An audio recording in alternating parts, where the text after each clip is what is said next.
जय श्री राधे। प्रभु नहीं सुनते तो इस प्रकार प्रभु से बोले भाग दो। परम पूज्य श्री हनुमान प्रसाद पोद्दार जी महाराज कहते हैं, प्रभु से कहें, हे लक्ष्मीपते, आप दाता हैं, दानी हैं, साधारण दानी नहीं, प्रत्युत बहुत बड़ा दान देने वाले हैं।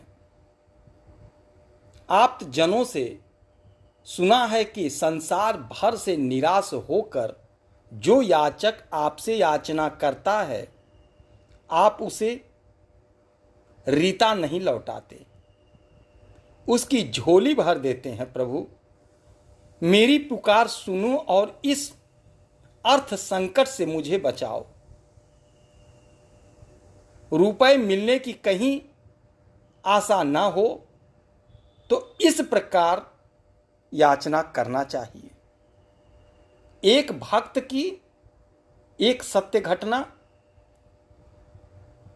उसके पास पैसे नहीं थे, वो परेशान था और प्रभु से पुकार करने लगा, आराधना करने लगा।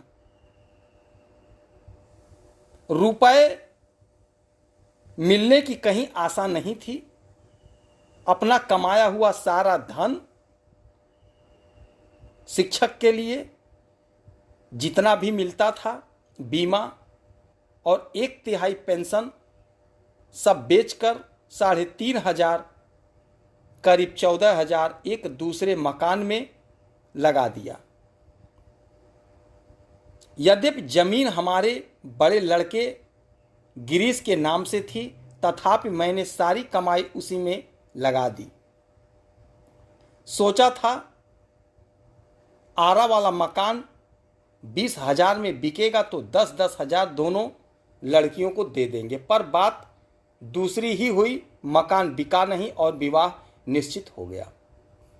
इस संसार में सिवा परमात्मा के और कोई सहायक नहीं, वही आश्रयदाता है, वही आश्रय देने वाला है।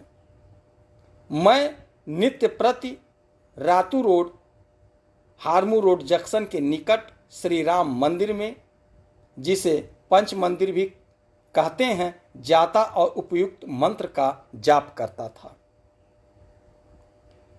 रोज आराधना करता था, पढ़कर आंसू बहाया करता था और कोई सहारा नहीं था। परिवार में कोई इतने रुपए देने वाला नहीं था, ना लड़कों के पास रुपए थे। अतएव मंदिर के द्वार पर प्रतिदिन भगवान का भजन, भगवान का नाम जपता था, आंसू बहाते रहता था। यह मेरा कर्तव्य सा हो गया था।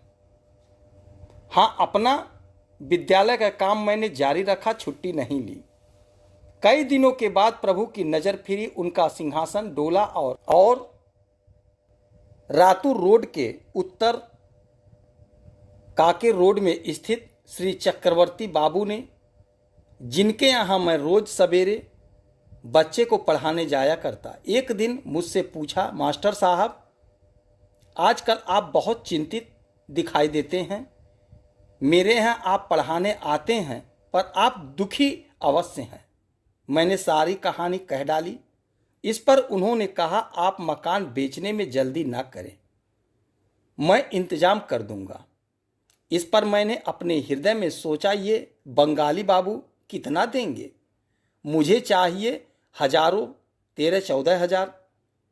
पर मैंने इनसे इतना ही कहा, आपकी कृपा ईश्वर दयालु है, आपकी कृपा ईश्वर दयालु है। इधर मेरी नित्य की प्रार्थना चालू रही। समय आया और बंगाली बाबू ने रात को बिना लिखा पढ़ी के मुझे 1,000 रुपये दिए। मैंने मंगलवार को बछेरा कर दी, अर्थात बरक्षा कर दी। फिर 5,000 रुपये की जरूरत पड़ी, उन्होंने दे दिए।